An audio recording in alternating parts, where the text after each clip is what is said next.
Welcome to a new episode of SFF180 Horror. Coming to the end of a real horror show of a year, what better or worse way to say goodbye and good riddance to 2020 than by reviewing some recent horror and weird fiction novellas from independent writers and publishers. Hello again, everyone. Thomas here, your host as always.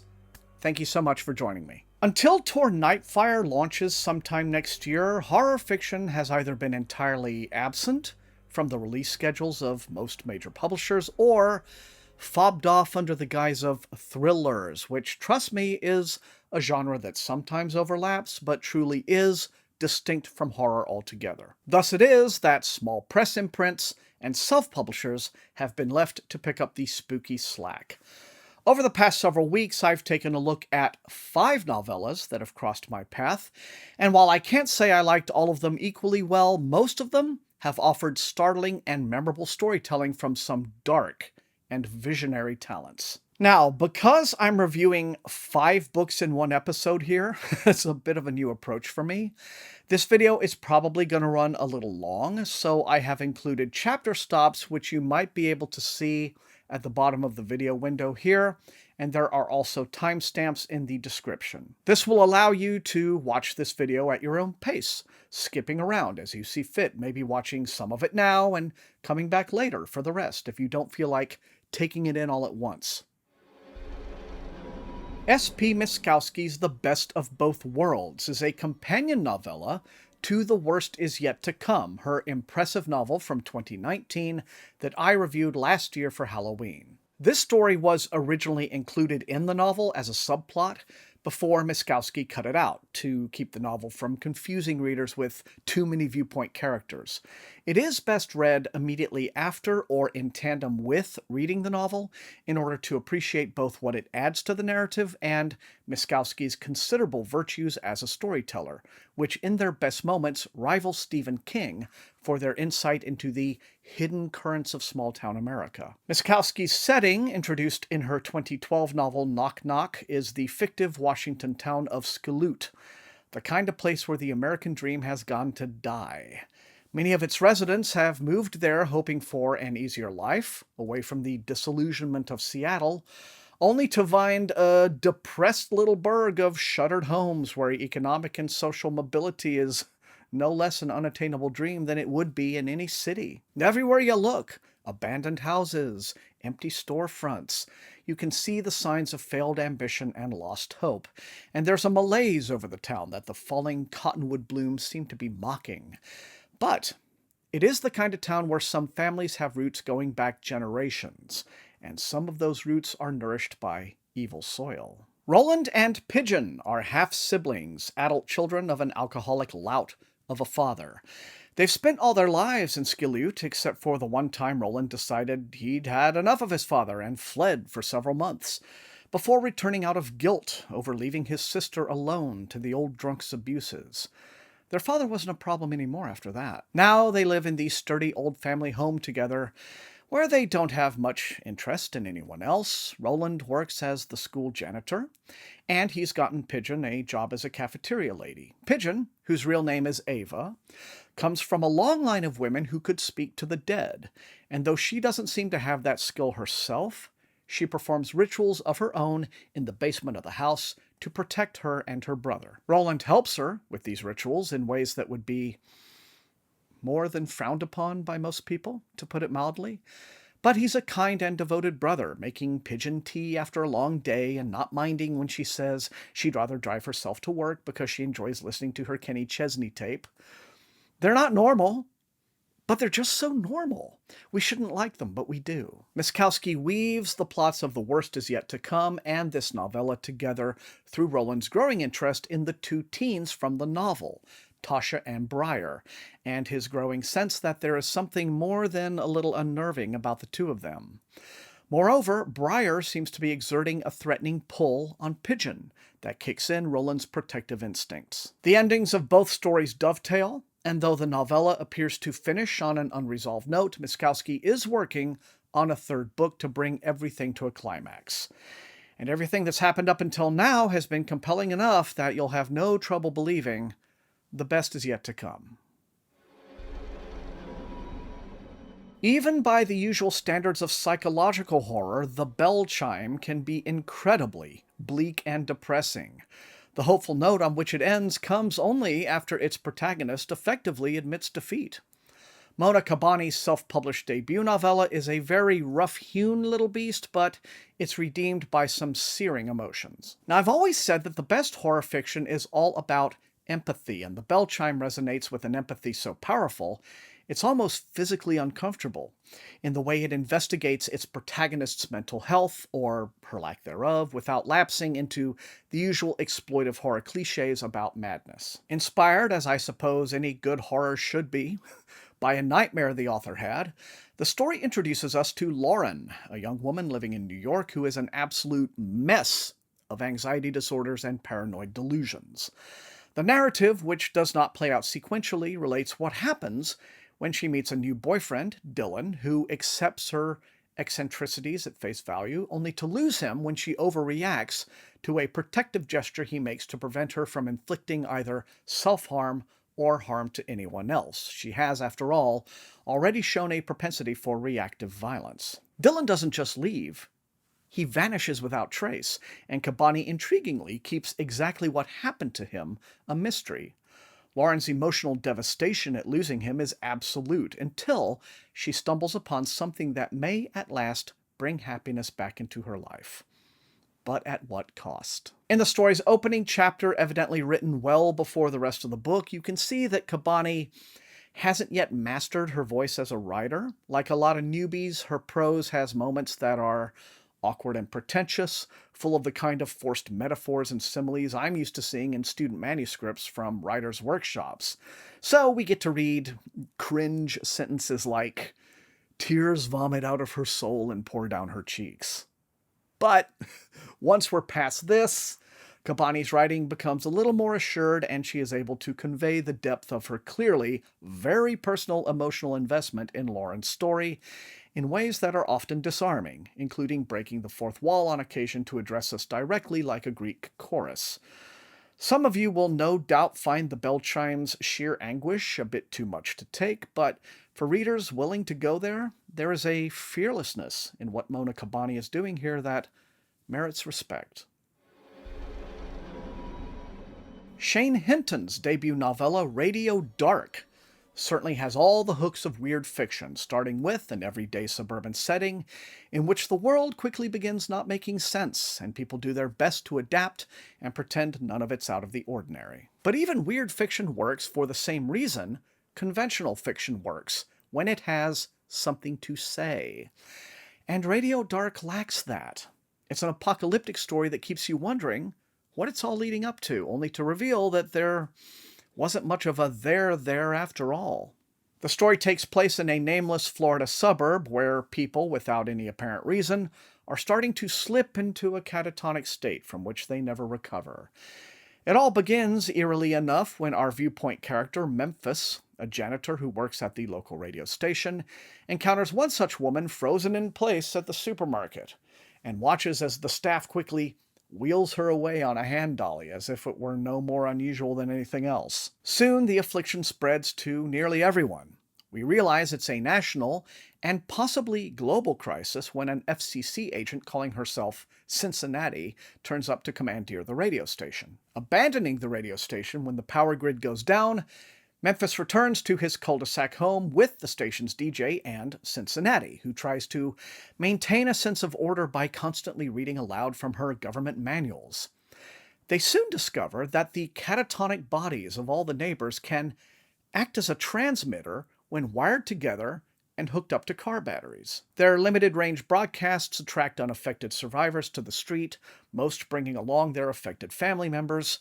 The houses are repopulated as a small community forms, and in the middle of the cul-de-sac, the human transmitters are eventually built up into an actual radio tower as more and more bodies are piled on. The radio tower made of lashed-together human bodies is some fantastic surreal imagery, almost like something out of Junji Ito, as is the way the story depicts the survivors assembling it with a system of scaffolding and pulleys, not really remarking on the fact that they're using zoned-out human beings as building materials. But past that, the story fails to go anywhere meaningful.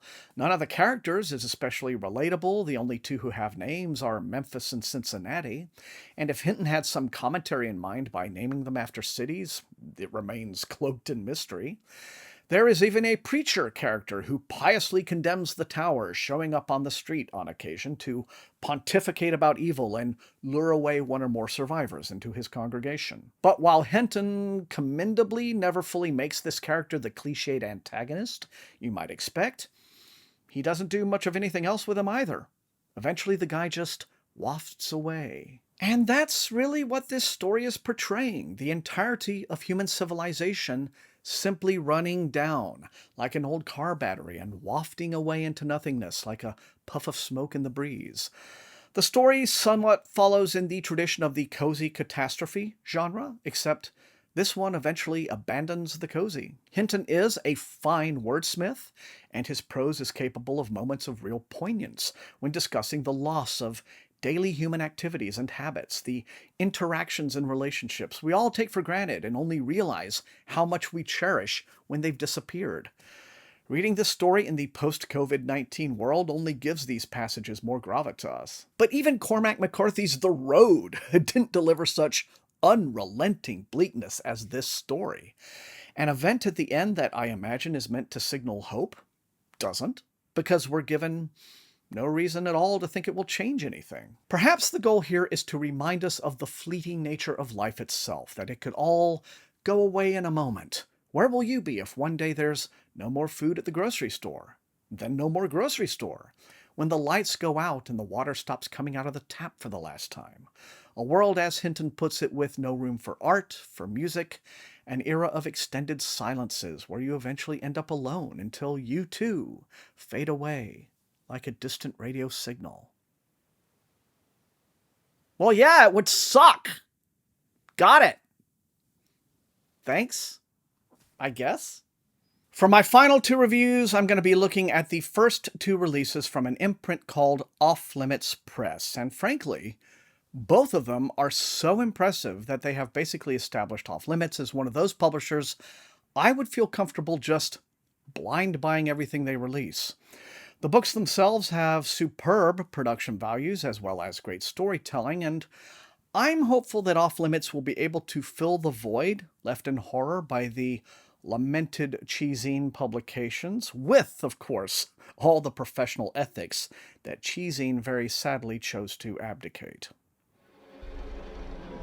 If you like your horror to take you to the very extremities of emotional experience, you could not be blessed or cursed with a more lacerating nightmare than Laurel Hightower's novella CROSSROADS. Granted, stories about parents grieving the loss of a child are so plentiful in horror fiction, going all the way back to The Monkey's Paw, and possibly even beyond, that I personally think the bereaved parent story ought to stand as its own subgenre. But like many other story ideas that feel like they've been done to death, pun intended, Laurel Hightower has found a fresh, new emotional abyss to plunge readers into. CROSSROADS is the story of Chris, a divorced mother who, 2 years after the death of her teenage son, Trey, in a single-vehicle accident, still shows no signs of letting go or even wanting to. Now, to outward appearances, she's fine. She's got a successful career doing social work. She gets along very well with her ex-husband and his new wife and stepdaughters. And she has the romantic interest of her neighbor, Dan, possibly the ultimate in kind, supportive partner material. But she makes a regular pilgrimage to the roadside cross that marks the accident site, and it's an interesting detail how she feels closer to Trey there than by his actual grave. In her head, she and Trey are always talking and chatting and cutting up like they used to. Everything changes one day when Chris nicks one of her fingers at the accident memorial, and a drop of her blood stains the soil. As any horror fan can tell you, it is never a good idea to bleed on the ground.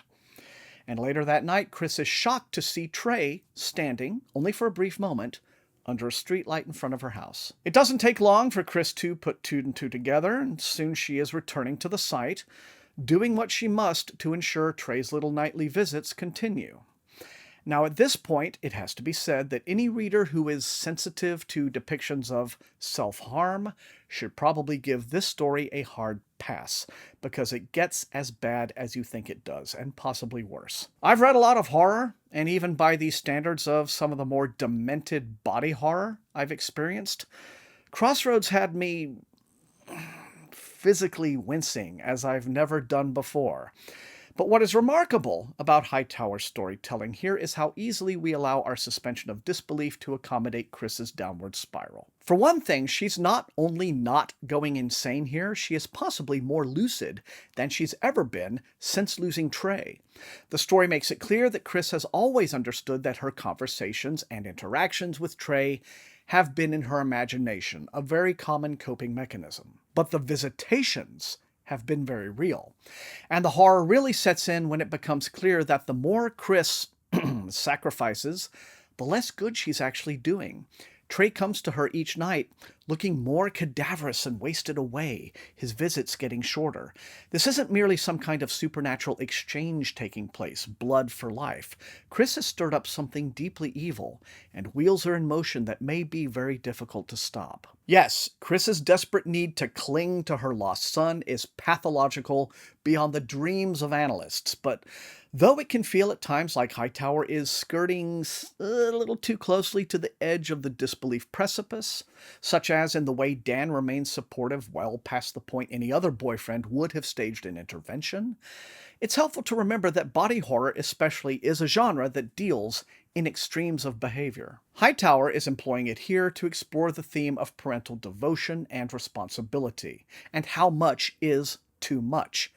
Parenting, after all, involves giving a whole lot of yourself to the needs and the safety and the care of your children.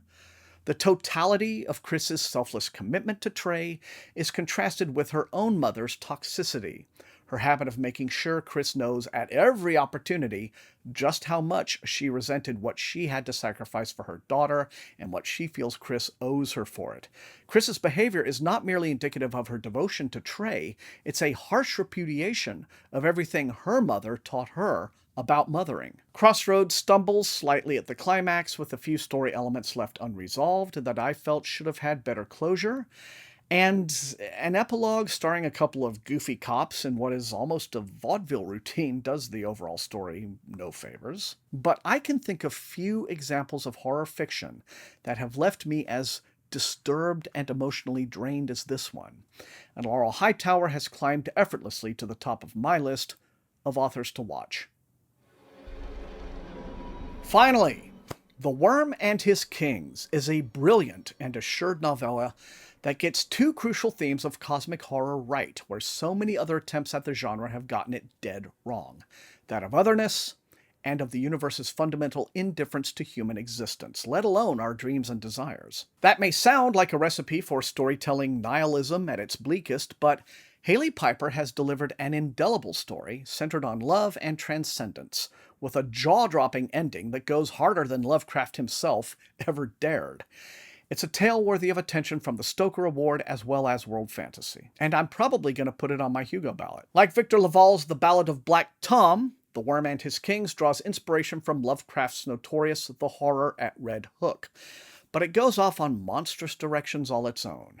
Monique Lane is a young homeless trans woman living in 1990 Manhattan, desperately searching for her girlfriend Donna, missing for 3 months. Though nearly twice Monique's age, with a successful career as an attorney that came to a crashing halt once her firm discovered her orientation, Donna was a truly loving and devoted partner. She literally kept Monique alive during some of the worst times of her life, not the least of which was a botched gender reassignment operation by some sleazy back-alley butcher. Monique will simply not rest until the two of them are reunited. Returning to Freedom Tunnel, a real Manhattan location which was home to a large shantytown population at the time, Monique discovers that there is truth to a bizarre and frightening rumor of a fearsome monster called Grey Hill, or the Grey Maiden, snatching homeless women off the streets and disappearing into the underground. Monique witnesses such a snatching firsthand, and with a kind of reckless courage, chases the creature to an old theater. What else could there be in the subterranean world beneath the theater but a full-on cult, worshipping a being called the Worm, whom they believe will return to claim a bride and settle a score that crosses timelines and reaches back geological eons before prehistory. Piper roots her story in Monique's character so strongly that her pain and desperation feel almost uncomfortably real. Setting the tale in 1990 allows Piper to deliver a tactile and immersive portrayal of Manhattan long before the internet era, before 9/11, when it was all too easy to vanish among its teeming millions, and the dominant social mores of the Reagan era made it hellish enough to be gay or lesbian, let alone gender nonconforming. Because the story's sense of place is so solid, we have no trouble adjusting to the shift into dark fantasy once Monique begins her descent into the depths. It's a trope of horror fiction for characters to journey from the security of normal everyday life into some nightmare realm, but the trope typically resolves with the viewpoint character, if no one else, overcoming the horror and making their way back to the light, however worse for their experience they may be. The Worm and His Kings belongs to that rare breed of horror story that not only never lets us back into the light, but has the balls to present this as possibly the most desirable of its potential outcomes. Along the way, Piper examines how good people can find themselves lured into evil through the exploitation of even their most altruistic hopes and desires. I'm not a religious man, but there's something to the scripture about gaining the world and losing your soul. As Monique learns, if that really is what the world, or even the entire universe, expects of you, perhaps it's better to hit the reset button on the whole mess. So there you have it. 5 new horror novellas, weird fiction novellas, independent writers, independent publishers. Check them out if you dare. And remember the most important thing, these are reviews. You will not always agree with me, but if you enjoyed watching, then please hit that like button, share the video far and wide with all of your SFF reading friends, and above all, please subscribe if you have not done so. That is how the channel grows. You can also support the channel at my TeePublic store and at my Patreon, where recruits into Wink's Army get little perks like getting early access on some of my videos. I want to thank all of those wonderful, wonderful people for their additional support, especially during these difficult times. It is much appreciated. I want to thank all the rest of you for being the very best viewers in all of BookTube, and until I see all of you next time, spooky reading, stay safe, and Happy New Year.